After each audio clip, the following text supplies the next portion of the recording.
What is going on, my fabulous earth signs? Thank you so much for tuning in, everybody. Welcome, welcome, welcome. If you're unsure of your placements, go ahead and check the description box below.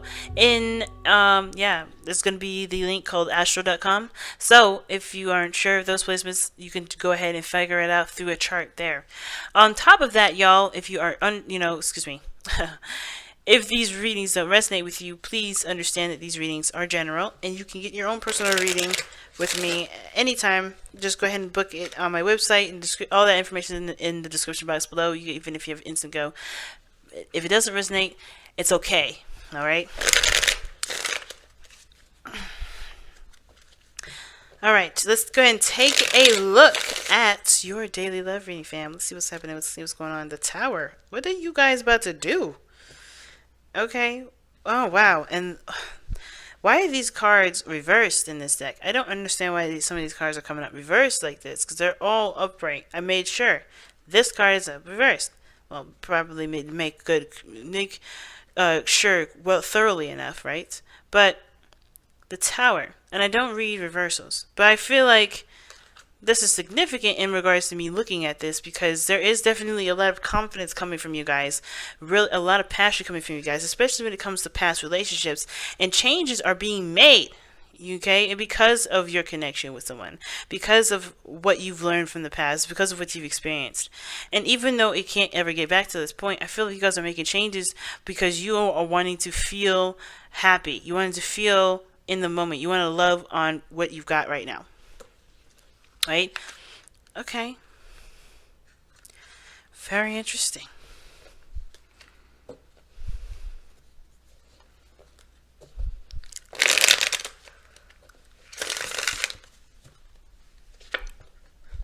All right, let's get into it.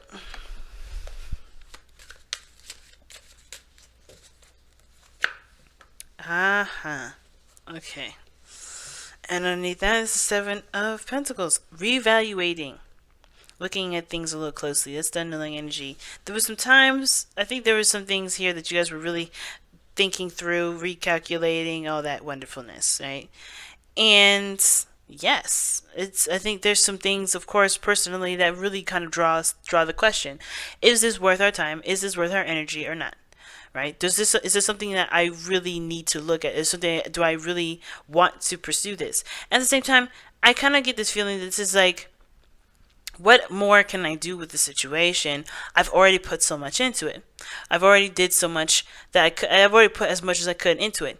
Right? But the Nine of Wands is your challenge today. So this tells me that, of course, even though you're getting close to the situation, ending, you're not done. There's still a lot more to go on. And if you're still standing here and holding that wand up, as well as keeping the wall up as you are, that means that you still have something left. It tells me that you still have a little fight left in you, because you haven't completely thrown in the towel and left. Because if that was the case, we'd just be seeing a wall here with some sticks on the floor.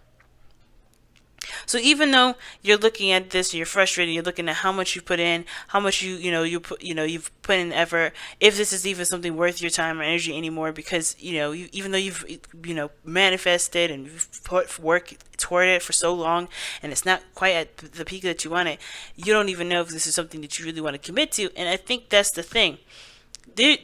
Justice shows, not just shows divorce or unity like marriage. It can also indicate taking accountability. It also can indicate a balance. It can also a balance that's needed.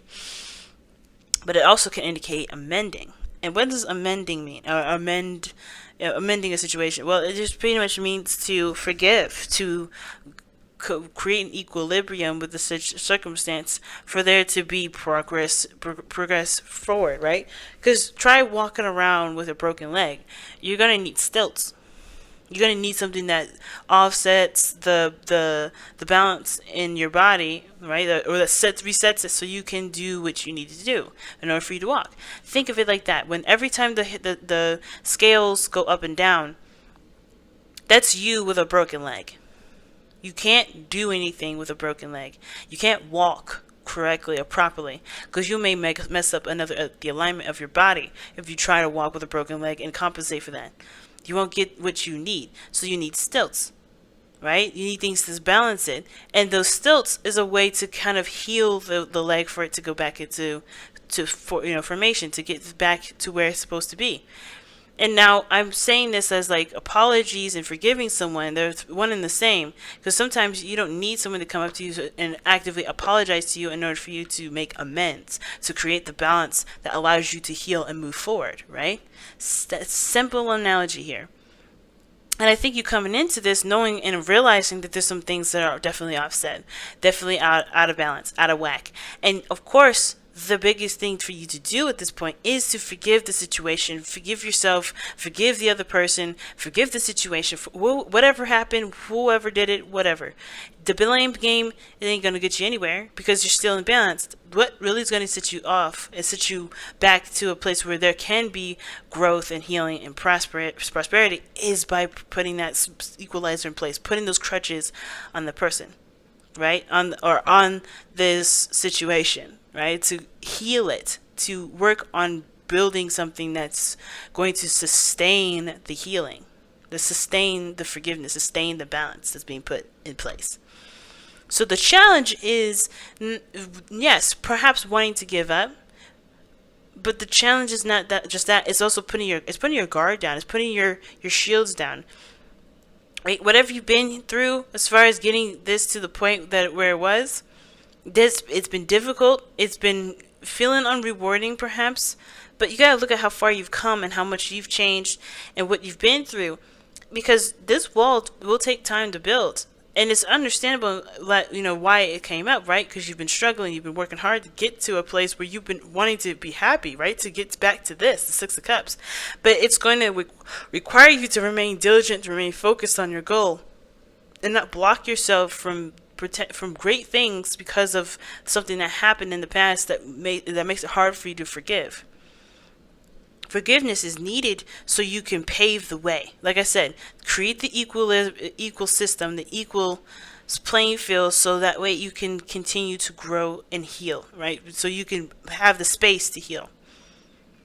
Because with resentment, with hatred, with disappointment still lingering, you're not going to be able to see past that so you can recognize what needs to be done to continue to progress forward and eventually get what you want, which is the Six of Cups, the happiness that you want to return to.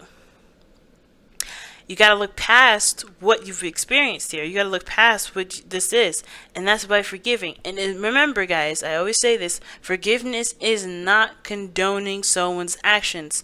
It is making space and detaching yourself from things that hold you back from your happiness, from what you want.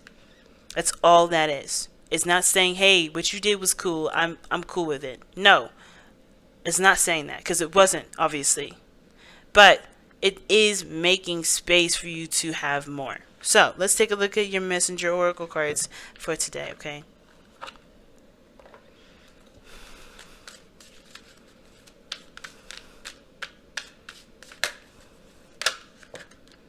Oh, geez, you guys have two cards here. So embrace the dark and have courage.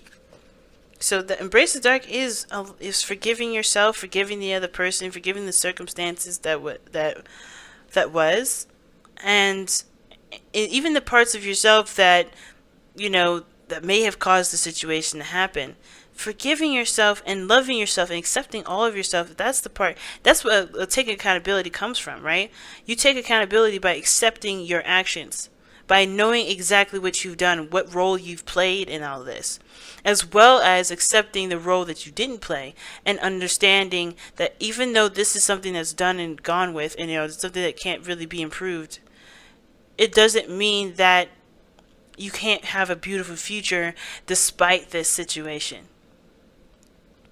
The future shows greatness, right? The future can show greatness. You know what happiness looks like. You know what it feels like, and you want to return to it. And it's going to require you to be brave and to have strength when it comes to forgiving someone and continuing to push forward when you know you're absolutely exhausted and you know you're tired of putting in work that you barely see the results in. But it's about keep trying and keep pushing and keep moving forward, and not let the guilt and let the shame, even if you are the one that set yourself back, don't let that any of this keep you back and keep you from being able to, and to grab that happiness with both arms. But I'm gonna let you guys go. Thank you so much, guys, for tuning in. I love you all so very much. I want to thank you guys all for liking, commenting, subscribing, and sharing these videos. I truly appreciate all the love and support that you have been giving me. And at the same time, y'all, please remember that my soulmate investigation readings are on sale. So if you want to have your own, like this, as you see on my videos on the weeklies, definitely you can get it done now on my website. Just the same you can get on Instagram, but I have the sale on my website and my Instagram. I just have to update my Instagram, but and yeah, I would love to see you guys very soon. Take care. Love you guys. And I'll see y'all later. Bye now.